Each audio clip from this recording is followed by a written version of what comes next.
और प्रधानमंत्री का ड्रीम प्रोजेक्ट प्रधानमंत्री जन औषधि केंद्र अब पिछले 2 सालों से धरातल पर नजर आ रहा है, जिस कारण लोगों को काफी राहत मिल रही है। तो वहीं प्रधानमंत्री अब इसे 10,000 से बढ़ा करके 25,000 करने की घोषणा की है। न्यूज नेशन संवाददाता अमित चौधरी ने पीएमबीआई के सीईओ रवि दाघी से खास बातचीत की है। क्या कुछ उन्होंने कहा इस दौरान, उस पर एक नजर। प्रधानमंत्री का ड्रीम प्रोजेक्ट प्रधानमंत्री जन औषधि केंद्र को जो सोचकर लाया गया था, अब उसका रंग रूप अपने हिसाब से लाता हुआ नजर आ रहा है। हमारे साथ सीईओ साहब रवि दाघी जी हैं। ये बताइए कि अब 2-2.5 साल में ये जिस तरीके से इसका प्लान बनाया गया था, पिछले 4-5 साल वर्ष में तो क्या था स्थिति आपने भी देखा, हम लोगों ने भी ग्राउंड पर देखा, लेकिन पिछले 2 वर्ष में इसका रंग रूप और ढांचा बहुत बदला है। लोगों का विश्वास भी बढ़ा है और केंद्र का भी संख्या जो है बदला है। कैसे 2 साल में हो पाया ये सफल? लगभग 2 वर्षों में हमने जहां यहाँ देश में 8,000 जनऔषधि केंद्र थे, उनकी संख्या बढ़कर अब लगभग 14,000 हो गई है। तो ये बहुत तेज़ गति से हमने जनऔषधि केंद्र पूरे देश में खोले हैं और कोशिश की है कि देश के सभी ज़िले इसमें कवर हो जाएं और हर व्यक्ति को उसके घर के आसपास के 2-2.5 किलोमीटर के रेडियस में कोई जनऔषधि केंद्र मिल जाए, जहाँ से वो सस्ती और अच्छी दवाएँ ले सके। इसके लिए लोगों को एक जो जनऔषधि केंद्र खोलने के लिए एक अलग से हमने मुहिम चलाई और उसमें ऑनलाइन एप्लीकेशंस रिसीव की। लोगों को इससे रोजगार भी मिला है और पूरे देश में लगभग इसके पिछले जो 10 वर्षों में बचत हुई है दवाइयों से, वो लगभग 30,000 करोड़ रुपए की बचत हुई है। एक चीज़ इसमें जो आता है वो खासकर जो अगर मेडिसिन की बात करें, ब्रांडेड मेडिसिन की, तो उसकी कीमत 150, 200 कोई भी आप ले लीजिए नॉर्मल सा, और अगर प्रधानमंत्री जन औषधि केंद्र से लीजिए तो 15 रुपये 20 रुपये आता है। तो इसका गुणवत्ता कैसे मेंटेन करते हैं, क्योंकि सबसे अहम यही होता है, ये कैसे मेंटेन करते हैं? तो जो दवाइयाँ सरकार के इस प्रक्रिया के थ्रू आती हैं, जन औषधि परियोजना के अंतर्गत आती हैं, सबसे पहले हम ये दवाइयाँ केवल WHO GMP सर्टिफाइड मैन्युफैक्चरर और उन अच्छी कंपनियों से ही खरीदते हैं जो कि अच्छी उम्दा क्वालिटी की दवाइयाँ बनाती हैं। उन दवाइयों को प्राप्त करने के बाद हमारे वेयर हाउस में उनको रीचेकिंग के लिए हम लोग अलग से NABL एक्रेडिटेड लेबोरेटरीज़ में दोबारा टेस्टिंग के लिए भेजते हैं। वहाँ पर उनकी जांच सत्यापित होने के बाद ही ये दवाइयाँ मार्केट में जनऔषधि केंद्रों के माध्यम से लोगों को उपलब्ध कराई जाती हैं। और एक 3rd टियर में हम ये भी करते हैं कि जो बाज़ार की ब्रांडेड दवाइयाँ हैं और हमारी दवाइयाँ, उनको सिमिलर लैब में सेम कंडीशंस में भी टेस्टिंग कराते हैं। वो हमें एक कॉन्फिडेंस देता है कि हमारी दवाइयों की गुणवत्ता और उनके अंदर जो उनका डिसोल्यूशन लेवल है या उनका एस्से कंपोजिशन है, ये सब बिल्कुल वही है जैसा कि बाज़ार में जो ब्रांडेड दवाइयाँ हैं उस प्रकार का हों। तो मैं लोगों को यही विश्वास दिलाना चाहूँगा कि जनऔषधि की दवाइयाँ सस्ती भले ही हों, लेकिन ये उतनी ही अच्छी क्वालिटी की हैं और इनकी वही गुणवत्ता और थेरेपेटिक वैल्यू है जो कि एक ब्रांडेड दवाई की है।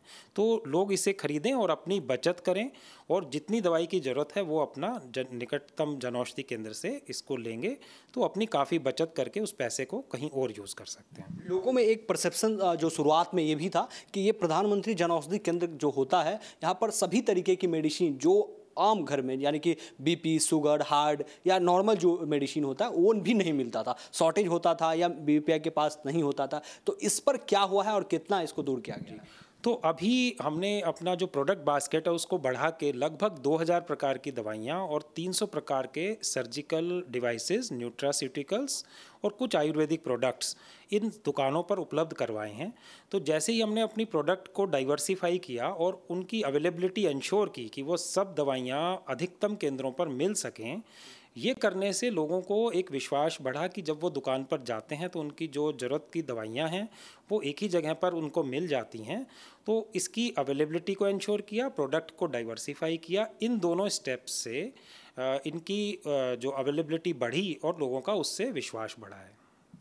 सरकार का किस तरीके से मदद इसमें रहता है, क्योंकि सरकार का अहम रोल है। आप लोग कई तरीके से जो इंसेंटिव होता है, 2 लाख प्रोत्साहन राशि के तौर पर जो फर्नीचर वगैरह लगाने के लिए देते हैं, फिर तमाम चीज़ों को इतना बड़ा सेटअप चलाना, फिर मैनेज करना, तो सरकार का कैसा रोल है? जी, तो ये पूरी तरह से सरकार की ही योजना है जिसको हम department of pharmaceuticals, ministry of chemicals and fertilisers के अंतर्गत इस योजना को चला रहे हैं। सरकार का इसमें विभिन्न प्रकार से जैसा आपने बोला इंसेंटिव जो दिया जाता है, तो जनऔषधि केंद्र जो लोग चलाते हैं उनको जितनी दवाइयाँ वो हमसे खरीदते हैं उसके आधार पर उनको एक 5 लाख रुपए तक की लिमिट है। उसको भी अभी रिलैक्स कर दिया गया है कि लगातार उनको करीब 20% उनको इंसेंटिव दिया जाएगा। जितनी दवाइयाँ वो खरीदते रहेंगे, क्योंकि वो सस्ती कीमत पर लोगों को दवाइयाँ बेच रहे हैं, तो उनको फाइनेंशियल सपोर्ट के रूप में लगभग 20,000 रुपये इंसेंटिव के रूप में प्रति माह मिल सकता है। एक ये चीज़ है। दूसरा, जो विशेष कैटेगरीज़ हैं और विशेष क्षेत्र हैं, जैसे शेड्यूल कास्ट हैं, शेड्यूल ट्राइब्स हैं, दिव्यांग हैं, महिलाएं हैं और एक्स सर्विसमैन हैं, इन सब कैटेगरीज़, या फिर कोई ऐसे स्थान पर दुकान खोलता है जहाँ पे हिमालयन डिस्ट्रिक्ट्स हों, एस्पिरेशनल डिस्ट्रिक्ट्स हों, तो वो दुकान को एस्टेब्लिश करने के लिए जो इनिशियल एक्सपेंसेस हैं, इनिशियल खर्चा होता है, जिसमें कि एक फ्रिज चाहिए होता है, एक कंप्यूटर चाहिए या दुकान में फर्नीचर चाहिए, उसके लिए 2 लाख रुपए की अतिरिक्त सहायता मिलती है। तो ये सब का जो प्रोविज़न है वो बजट से हमें फाइनेंशियल सपोर्ट मिलता है और वो लोगों को डायरेक्ट ट्रांसफ़र होता है। इसके साथ ही गवर्नमेंट की तरफ से एक हमें सैनिटरी पैड्स पे भी फाइनेंशियल सपोर्ट मिलता है, जो कि हम जनता को फिर उसके आधार पर 1 रुपया प्रति सैनिटरी पैड के माध्यम की दर से 10 रुपये का एक पैक है, जिसमें 10 सैनिटरी पैड्स होते हैं। और जो पिछले लगभग 3 महीने में उसके 6.5 करोड़ यूनिट्स हमने इन जनऔषधि केंद्रों के माध्यम से बेचे हैं। तो महिलाओं की मेंस्ट्रुअल हेल्थ के लिए इसके बारे में भी सरकार की तरफ से हमें सहायता मिलती है। तो इस मदद के कारण से हम ये बेनिफिट जनता को दे पाते हैं और दवाइयाँ और ये इस प्रकार के प्रोडक्ट्स सस्ती कीमतों पर उपलब्ध करा सकते हैं। एक चैलेंज जो इसमें अभी दिख रहा है, जो थोड़ा बहुत बच गया है, शहरी इलाकों में तो जन औषधि केंद्र का पूरा दबदबा है, लोगों की जागरूकता अब बढ़ी है, लोग सिर्फ जन औषधि केंद्र से ही ऑलमोस्ट लोग जो है वो ले रहे हैं वहाँ से ही। लेकिन खासकर जो ग्रामीण तबका का इलाका है, जहाँ पर मतलब पढ़े लिखे नहीं के बराबर लोग हैं, वो लोग में अभी भी जो विश्वसनीयता है वो रेट कम होने के कारण ये नहीं हो पाया है कि अच्छा रेट कम मिल रहा है। और जो लोकल जो डॉक्टर होते हैं, खासकर जो RMP वाले डॉक्टर, वो भी इस चीज़ को कन्विंस करते हैं कि अगर वो सस्ता मिल रहा है तो वो धीरे से काम करेगा, कम काम करेगा। तो इस कारण जो ग्रामीण परिवेश के लोग हैं वो कम झुकाव उनका है। इस पर क्या रोड मैप है कि इसको कैसे क्लियर किया जाएगा? जी, तो मैं ये बताना चाहूँगा इसमें कि देश के अंदर 785 ज़िले हैं। धीरे धीरे हमने सभी ज़िले इसमें कवर कर लिए हैं जहाँ पर जनऔषधि केंद्र की उपलब्धता है। अब जो हमारा अभी लगभग 14,000 जनऔषधि केंद्र खुल चुके हैं और इसकी संख्या बढ़ाकर 25,000 करना है।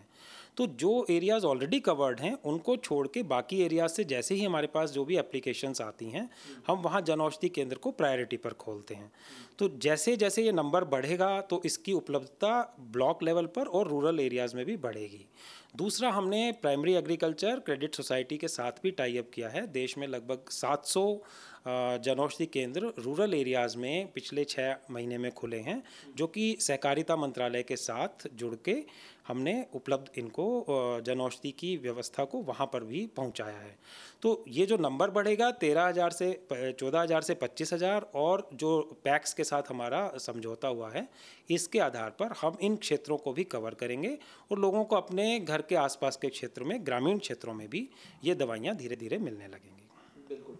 तो ये हमारे साथ CEO रवि दजीत जी थे। इन्होंने सीधे तौर पर कहा कि 2 साल में, खास करके कि 2 साल में जन औषधि केंद्र की क्रांति जरूर आई है, लेकिन एक चीज इसमें अभी भी बाकी है, जो मैंने कहा कि ग्रामीण स्तरों पर जो लोगों में जागरूकता की कमी है, खासकर वो कारण कई है। RMP डॉक्टर वहाँ पे लोकल बैठे हुए हैं, कम प्राइस होने का कारण है। लेकिन जो शहरी तबका है, शहरी तबका में पूरी तरीके से जन औषधि का कब्जा अब लगभग हो गया है। चूंकि लगभग आप जहाँ भी जन औषधि केंद्र, अगर आप देख रहे हैं हमारी इस वीडियो को, तो आप जन औषधि केंद्र जो भी आपका नियर होगा तो वहां देखेंगे तो आपको भीड़ मिलेगा ही, लाइन आपको मिलेगा ही, लेकिन लोगों का जागरूकता उसके लिए बढ़ा है। लेकिन अभी भी जो चैलेंज है वो CEO साहब के पास, वो ग्रामीण इलाका है। 2 साल में इन्होंने शहरी क्षेत्र में कब्जा किया है। लग यही रहा है कि आगामी जो साल है वो 1-1.5 साल में कमाबेश जो है वो रूरल एरिया, खासकर जो ग्रामीण एरिया है खासकर, उसमें भी कब्जा हो जाएगा। वीडियो जर्नलिस्ट राजकुमार के साथ अमित चौधरी, न्यूज नेशन, दिल्ली।